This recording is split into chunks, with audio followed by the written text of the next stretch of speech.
Hi, my name is Leslie. I'm a network facilitator with Stay True and Revolt. I was hoping to talk to you today about building solidarity through social media. Stay True and Revolt's mission is to amplify the voices of those experiencing struggle and to connect those voices in an effort to empower the oppressed. By creating solidarity, we can begin to work toward lasting change in our communities and beyond. One feature of my role involves cultivating and maintaining relationships with people from varying demographics across many locales. Social media has made it decidedly easier to connect individuals in large numbers over large areas. My goal is to create intimate, long-lasting connections with people that have the potential to evolve into global networks of support. However, is interaction solely conducted on social media adequate to cultivate these intimate relationships? And, if so, can social media be used as a tool to further foster solidarity among the people on a global scale? To answer that, let's take a look at how relationships are formed. In 1973, two psychologists, Erwin Altman and Dalmas Taylor, came up with what they called social penetration theory. Social penetration theory is the framework for figuring out interpersonal relationships.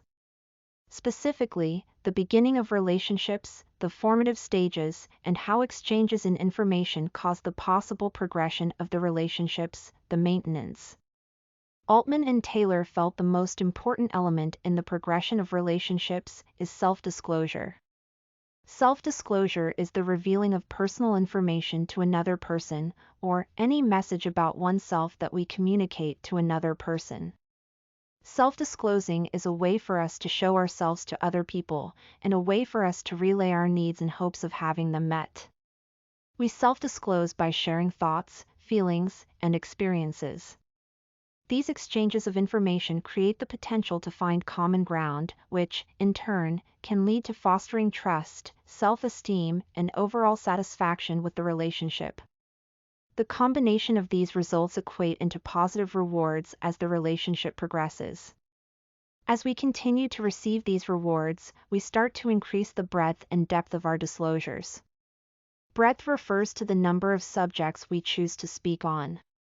Depth speaks to how intimate the details of the subject get during the talk. Other facets of self-disclosing include amount, intent, honesty, and valence. Amount reflects both length of time of the interactions as well as the frequency. Intent notes the inclination, the urge to act in a certain way, of someone to self-disclose. Honesty lends to the truthfulness and accuracy of the information being revealed, and valence notes the positive or negative nature of the divulgence. Over time, as our relationships develop and pass through these stages, we begin to weigh the costs and benefits of them. There are many reasons why people choose not to self-disclose. Some notable ones being threat to safety, fear of judgment, shame, and vulnerability. Because of this, many struggles and experiences remain unheard and undocumented, and therefore many times, go unrectified. When these conversations fail to take place, people can become disconnected, disillusioned, and feel alone in their experiences and struggles. These feelings can lead individuals to feel personally responsible for their struggle, instead of having the information to be able to acknowledge others experiencing the same struggle and seeing a possible collectiveness of a problem. Without realizing the collectiveness of a problem, the problem can't be addressed as a collective. On the other hand, when we share our experiences with one another, through self-disclosure, we have the ability to receive social support. Social support is a person's experiences of being helped and cared for by others in response to one's need. Social support comes in many forms, a few being informational, in the form of advice, recommendations, or problem-solving help. Emotional, examples being helping one cope, allowing one to vent, and encouragement, and tangible, such as acts of service, financial assistance, and receipt of goods. These kinds of support promote physical, spiritual, and mental well-being, validation, and a sense of community. They make individuals feel acknowledged, respected, and valued. Social support is at the core of solidarity. By choosing to self-disclose on social media, we are taking the first steps to building intimate, solid relationships. Past generations have met these social needs, primarily, through face-to-face communication. Today, we have the fortune of utilizing social media as a far-reaching, expedient cultivation tool for relationships. So, can we continue using social media as a way to strengthen and maintain these relationships once we've cultivated them?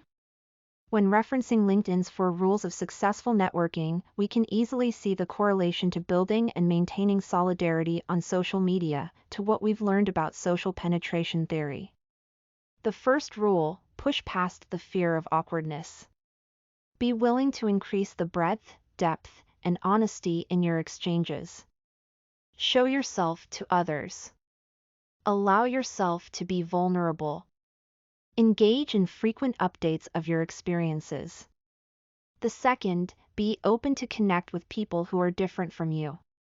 Approach people you might not normally be willing to follow, friend request, etc., and initiate contact. The third, be prepared. Take the time and invest in the people you are trying to connect with. Show you care by keeping abreast of their posts.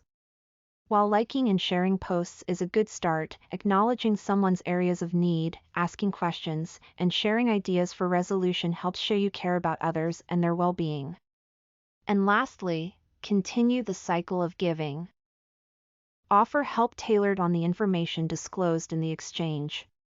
If you can't offer help personally, but know of someone who may be able to, connect them. Clearly, social media helps make it possible to not only build, but also maintain solidarity with people across the world, establishing networks of global social support. When we choose to engage in self-disclosure on social media, we begin the journey of forging sustainable networks of solidarity. This solidarity is essential for creating and maintaining lasting change for the good of all humanity. All we have is us. Thanks for watching.